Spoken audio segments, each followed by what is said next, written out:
May 8, 1945. Germany surrenders. The war machine stops. But what happens to the machine's operators? The Gestapo, Hitler's secret state police, controlled every street corner, every whispered conversation, every midnight knock.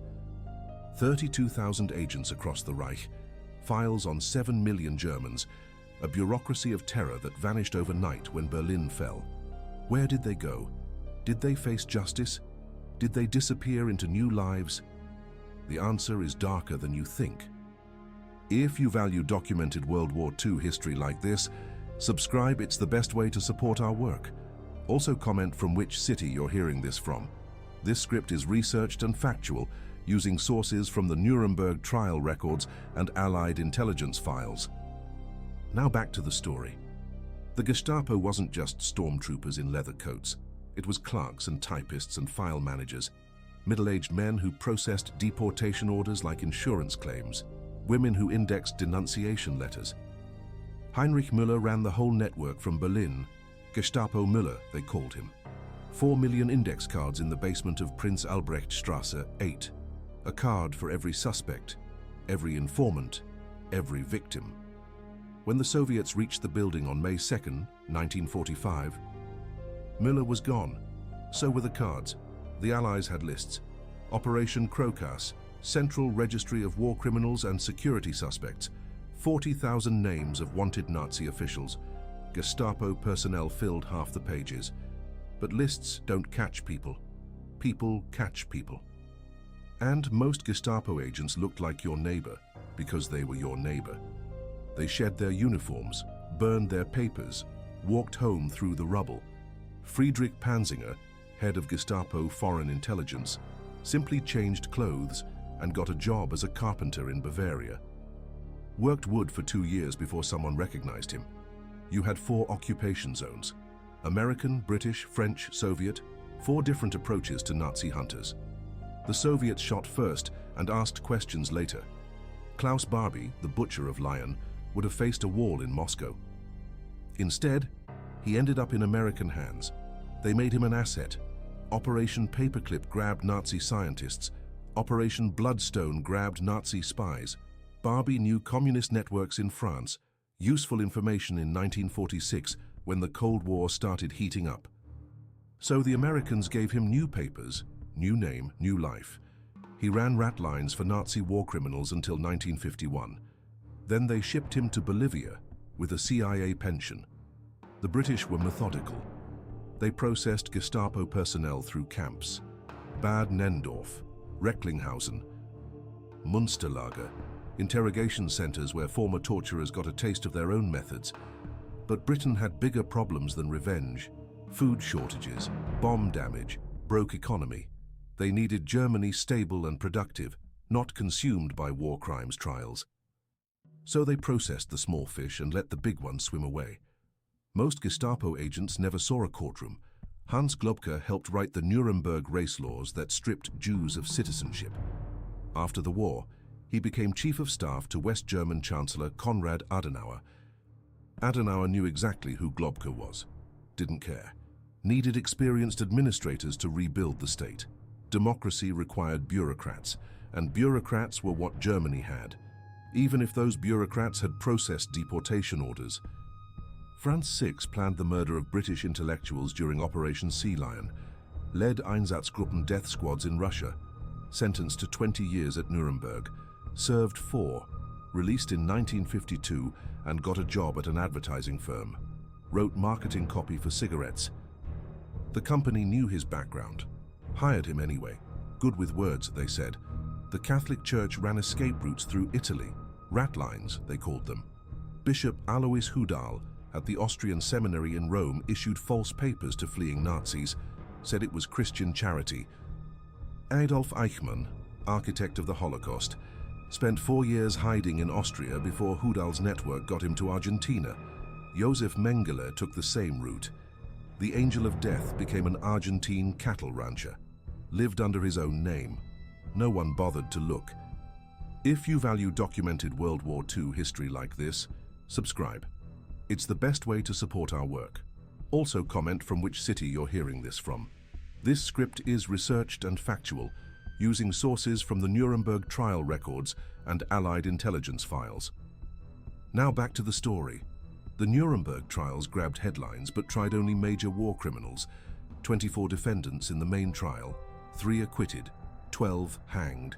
The rest got prison terms. But Nuremberg was theater, justice for the cameras. The real Gestapo lived in police stations and office buildings across Germany. Local agents who knew every communist, every Jew, every dissenter in their district. These men didn't make policy, they just followed orders, and following orders wasn't a crime under Allied law. Denazification was supposed to clean house. Every German adult filled out a questionnaire, 131 questions about Nazi party membership, activities, beliefs, categories from 1 to 5, major offenders down to persons exonerated. But you had 8 million party members and only so many Allied personnel to process them. The system broke down under its own weight. People lied on the forms. Neighbors vouched for neighbors. Former Nazis vouched for each other. Clean slates all around. Wilhelm Harster commanded Gestapo and SD operations in the Netherlands, organized the deportation of 107,000 Dutch Jews. 75,000 died in camps. After the war, the Dutch wanted him extradited. The Americans stalled. Harster had intelligence value.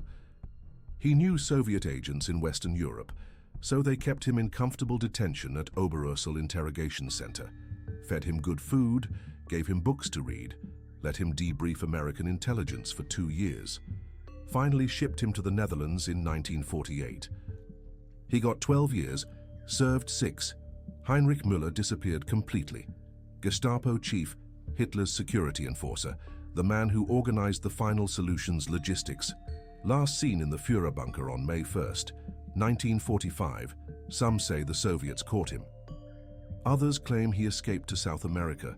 His body never turned up. His grave stays empty, the perfect metaphor for Gestapo accountability. The man who built the terror machine vanished like smoke. But some agents faced justice. Adolf Eichmann lived quietly in Argentina until 1960. Israeli Mossad agents grabbed him off a Buenos Aires street, drugged him, flew him to Jerusalem, put him on trial for crimes against humanity. The world watched as the bureaucrat of genocide sat in a glass booth, explaining his paperwork, hanged in 1962. His ashes scattered at sea so his grave wouldn't become a shrine. Klaus Barbie got caught eventually. French Nazi hunters found him in Bolivia in 1971. Took 12 years to extradite him. Tried in Lyon in 1987, 42 years after the war ended. Convicted of crimes against humanity, life in prison. Died in jail 4 years later. Justice delayed, but not denied. The majority simply aged out. Reinhard Heydrich's widow lived in Bavaria until 1985. Drew a war widow's pension from the German state. No one bothered her. Hans Frank's son became a lawyer, wrote books about his father's crimes, reconciliation he called it, making peace with the past. Easy to make peace when you're not in prison. East Germany took a different approach. The communist state executed Nazi war criminals by the hundreds, show trials in Soviet-style courts, quick verdicts, quick justice. But they also recruited former Gestapo agents as Stasi informants. Ernst Wohlweber ran Stasi Foreign Intelligence, former communist who spent the war in Soviet exile. But half his agents were ex-Nazis. Useful skills transferred easily from Gestapo to secret police. Same methods, different ideology. West Germany faced an awkward problem. They needed police officers and intelligence agents who had experience in those fields, former Nazis, so they hired them back. Friedrich Panzinger, the carpenter who hid for 2 years, became a consultant for the new Federal Intelligence Service. His Gestapo background was a feature, not a bug. He knew how Soviet intelligence worked because he'd fought them for 4 years. The Nazi hunters kept hunting. Simon Wiesenthal tracked down Eichmann and Barbie, and hundreds of smaller fish. Peter Klarsfeld slapped Chancellor Kurt Georg Kiesinger in public because he'd been a Nazi propagandist. German prosecutors opened thousands of investigations in the 1960s and 70s, but most ended in acquittals. Witnesses were dead. Evidence was destroyed. Defendants claimed they were following orders or didn't know about atrocities. Hard to prove specific crimes 40 years after the fact, Franz Stangl commanded Treblinka death camp.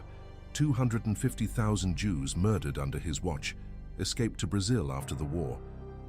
Lived openly in São Paulo for 19 years, worked at a Volkswagen factory.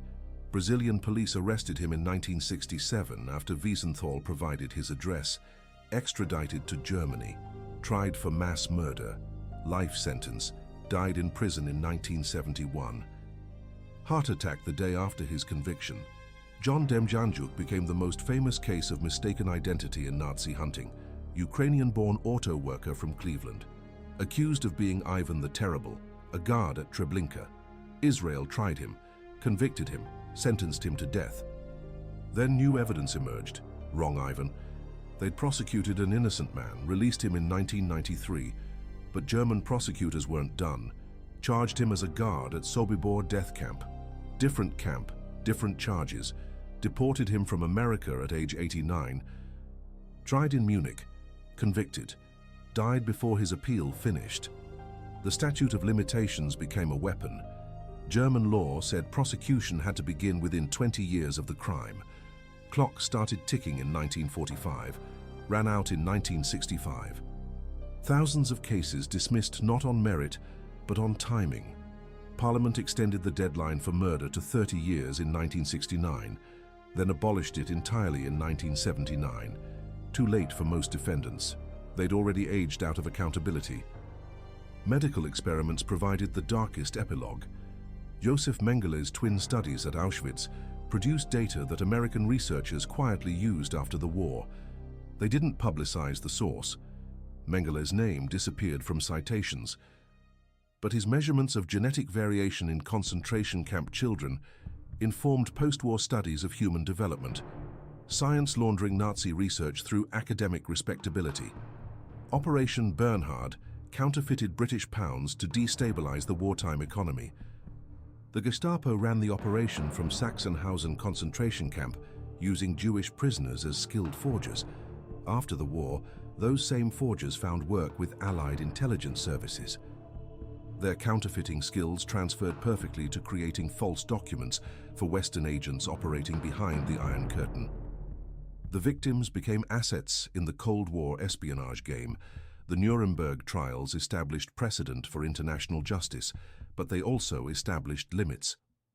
Following orders wasn't a defense for war crimes, but proving specific intent for individual defendants remained nearly impossible. The Gestapo was a collective criminal organization. Its members were individually responsible for their actions. In theory, in practice, most walked free. The final accounting stays incomplete. German historians estimate that fewer than 5,000 Gestapo personnel faced serious legal consequences. Out of 32,000 agents, less than 16% prosecution rate. The rest died naturally in their beds, surrounded by grandchildren who never knew what Grandpa did in the war.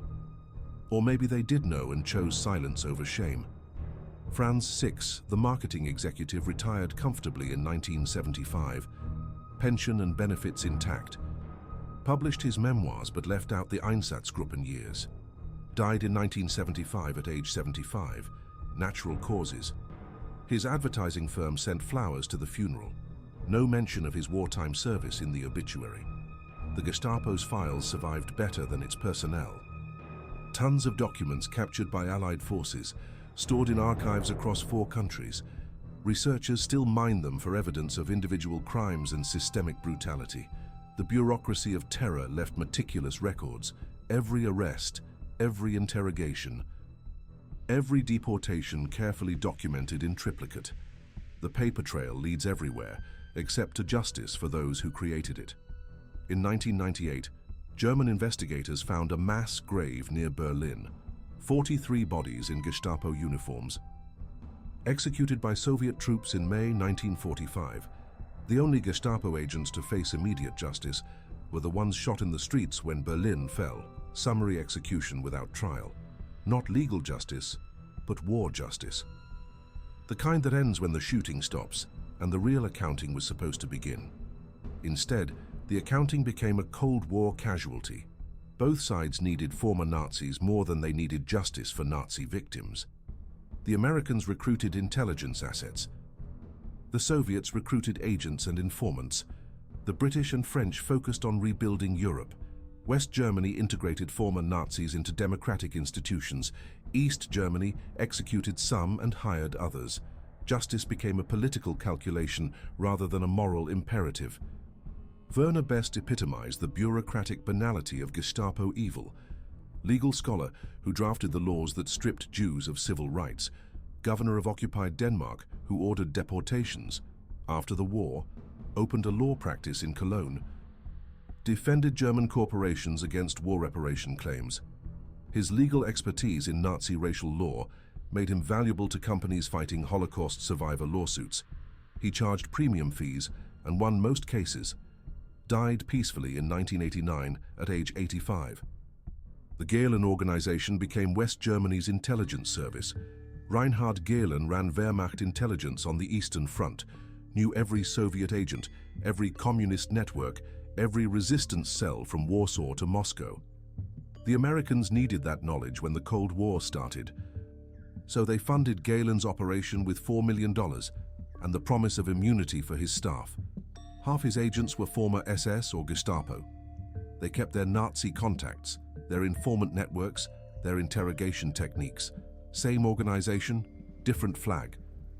Rudolf Diels founded the Gestapo in 1933. Goering's protege who built the framework for Nazi terror. Survived the war by playing all sides. Worked briefly for Allied intelligence, then got a job managing industrial estates in Lower Saxony. Wrote his memoirs in 1950. Called the book Lucifer ante portas, Lucifer at the gates. Portrayed himself as a reluctant participant who tried to moderate Nazi extremism. Publishers loved the narrative. Reformed Nazi tells all, bestseller for months. The butcher's bill stayed light for Gestapo leadership. 24 Gestapo officials faced trial at Nuremberg subsequents. 8 acquitted. 11 got prison terms averaging 12 years. 5 received death sentences. Only 2 were actually executed. The rest had their sentences commuted during Cold War prisoner exchanges. Otto Ohlendorf commanded Einsatzgruppe D in Ukraine. 90,000 murders under his command. Hanged in 1951, one of the last Nazi war criminals to face the gallows. Argentina became the promised land for fleeing Nazis. President Juan Perón welcomed European refugees with technical skills. No questions asked about wartime service. Alois Brunner organized deportations from France, Greece, and Slovakia. 128,000 Jews sent to death camps. Escaped to Damascus in 1954 with Syrian papers. Worked as an advisor to Syrian intelligence for 40 years. Lost an eye to a letter bomb in 1961. Lost 4 fingers to another bomb in 1980. Mossad never forgot. Died in Damascus in 2001. Never faced trial. The Vatican ratlines moved more than just war criminals. Operation Bernhard produced perfect British pound notes using Jewish prisoners at Sachsenhausen.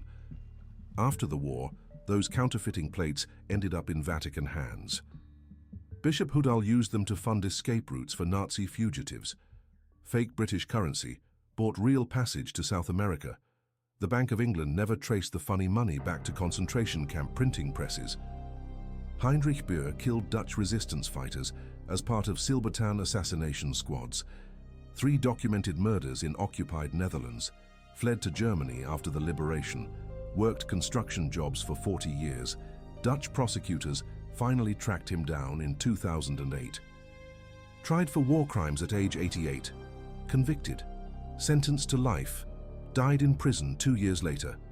Justice delayed 6 decades but delivered eventually. The Lebensborn program produced thousands of children fathered by SS officers with Aryan women. After the war, those children faced stigma and rejection, but their Gestapo fathers often escaped entirely. Heinrich Himmler's personal staff included dozens of Gestapo administrators who processed racial purity certificates and supervised forced adoptions. They vanished into post-war Germany. Found work as civil servants, teachers, shop managers. Their children grew up never knowing Daddy helped steal babies from conquered territories. American counterintelligence corps ran safe houses for valuable Nazi assets. Camp King near Frankfurt became a luxury hotel for former Gestapo officers with intelligence value. They lived in heated barracks, ate 3 meals daily, had access to libraries and recreation facilities, better conditions than most German civilians faced in post-war rubble. Klaus Barbie spent comfortable months there debriefing American handlers about communist networks. His information helped CIA operations against Soviet agents throughout Western Europe. The Mauthausen album contained photographs of Gestapo execution methods. American troops found the pictures in May 1945, thousands of images documenting systematic murder. The photographer was Paul Ricken, a Gestapo criminal technician who documented torture techniques for training purposes. After the war, Ricken got a job with Hamburg police photographing crime scenes. Same skills, different crimes. Worked 20 years before anyone connected him to the concentration camp photos. Treblinka's Operation Reinhard processed 870,000 Jews in 13 months.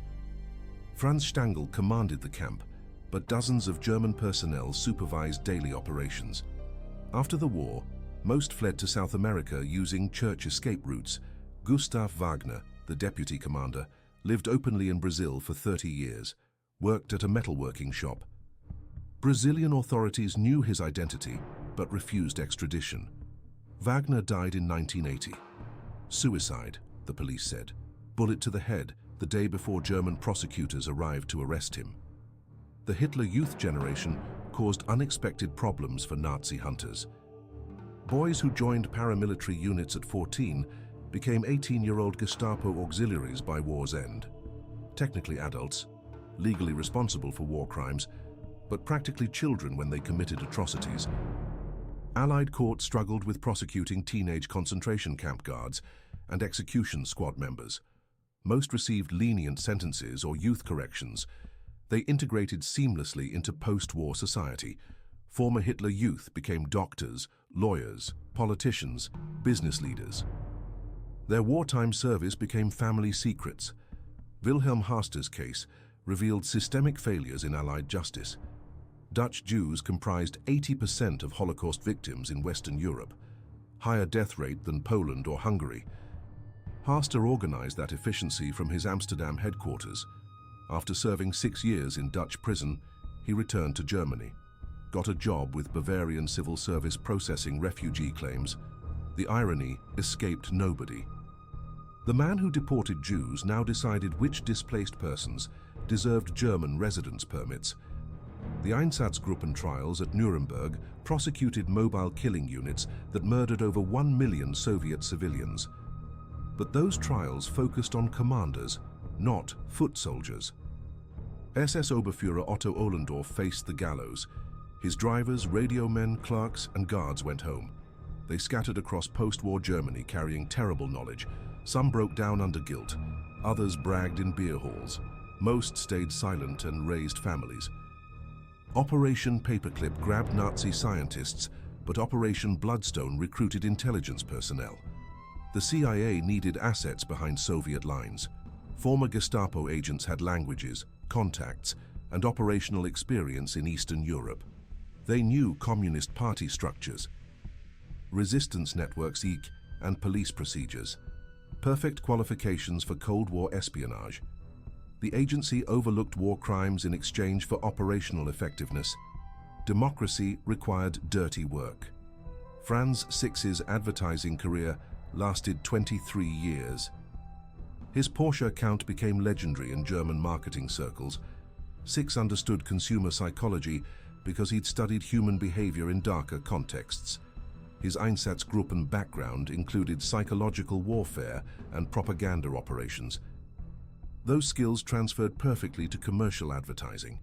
He retired wealthy and respected. Industry colleagues knew his past. Nobody cared about ancient history. The Wiesenthal Documentation Center tracked down 1,131 Nazi war criminals between 1945 and 2005, tiny fraction of the total number who escaped justice. Simon Wiesenthal spent 50 years hunting fugitives. His motto, justice, not revenge, but justice required countries willing to prosecute elderly defendants for ancient crimes. Most governments preferred stability over accountability. War crime trials destabilized international relations and domestic politics. East German Stasi files revealed extensive recruitment of former Gestapo personnel. Communist intelligence needed experienced operatives who understood Western security services. Former Nazi agents had valuable knowledge about Allied intelligence procedures. They also brought professional skills in surveillance, interrogation and file management. Stasi training manuals borrowed heavily from Gestapo operational methods, same techniques with socialist characteristics. Hans Globke wrote legal commentaries on Nazi racial laws that judges used to process Jewish property confiscation cases. His scholarship provided academic legitimacy for systematic robbery. After the war, Chancellor Adenauer made Globke his chief of staff. Adenauer defended the appointment by saying Germany needed experienced administrators. Democracy couldn't function without competent bureaucrats, even if those bureaucrats had experience administering genocide. The children's transports provided the darkest example of Gestapo efficiency. Adolf Eichmann organized deportations of Jewish children from France, Holland and Belgium. 12,000 kids under 16 sent alone to Auschwitz. None survived. After the war, Eichmann lived quietly in Argentina for 15 years, worked at a Mercedes-Benz factory under his own name. Argentine authorities knew his identity. German car company knew his background. Nobody cared enough to act until Israeli agents snatched him in 1960. War crimes prosecution peaked in the 1960s, then declined rapidly. German courts processed over 6,000 cases, but convicted fewer than 700 defendants. Most received short prison sentences or suspended terms. Judges argued that individual guilt was difficult to establish in collective criminal enterprises. Following orders remained a mitigating factor, despite Nuremberg precedents. The legal system protected former Nazis more effectively than victim advocates protected survivors. Medical experimentation at concentration camps produced data that Allied researchers used after the war. Hypothermia studies conducted on prisoners at Dachau informed military survival research. The Pentagon classified the Nazi medical data but incorporated findings into pilot training programs. Mengelé's twin studies at Auschwitz influenced post-war genetics research at American universities. Scientists deleted German sources from published papers but kept the data. Rudolf Höss commanded Auschwitz and supervised the murder of over 1 million Jews. British troops captured him in March 1946. Polish authorities tried and executed him at Auschwitz in April 1947. Swift justice for the camp's longest-serving commandant. But hundreds of Auschwitz guards and administrators escaped prosecution. They melted into post-war Europe, carrying institutional knowledge of industrial murder. Some suffered nightmares, others slept soundly. The Nuremberg doctors. Trial prosecuted 23 physicians who conducted medical experiments on concentration camp prisoners. 7 received death sentences, 9 got prison terms, 7 were acquitted. But hundreds of doctors participated in Nazi medical crimes, camp physicians who selected victims for gas chambers, public health officials who designed sterilization programs, medical researchers who dissected executed prisoners. Most escaped justice and continued practicing medicine in post-war Germany. The final body count remains disputed. Historians estimate that between 100,000 and 200,000 Germans directly participated in Holocaust implementation. Gestapo agents, SS guards, police auxiliaries, government clerks, railway workers, camp administrators. The vast majority faced no legal consequences. They raised families, built careers, collected pensions, lived normal lives after participating in history's greatest crime. Vatican Secretary of State Giovanni Montini, later Pope Paul VI, personally approved ratline operations that helped Nazi war criminals escape to South America. Church officials argued they were providing Christian charity to refugees fleeing communist persecution, but ratline recipients included Adolf Eichmann, Josef Mengele, Klaus Barbie, and Alois Brunner. The Vatican knew exactly who they were helping and why those men needed new identities. The children and grandchildren of Gestapo agents live normal lives across Germany today. Their family histories stay buried in government files and family silence. No monuments mark the victims of Gestapo terror. No museums preserve their interrogation centers. Prinz Albrechtstrasse 8 became a vacant lot, then a parking garage, then finally a memorial in 1987. 42 years too late to matter to anyone who remembered the screaming from the basement.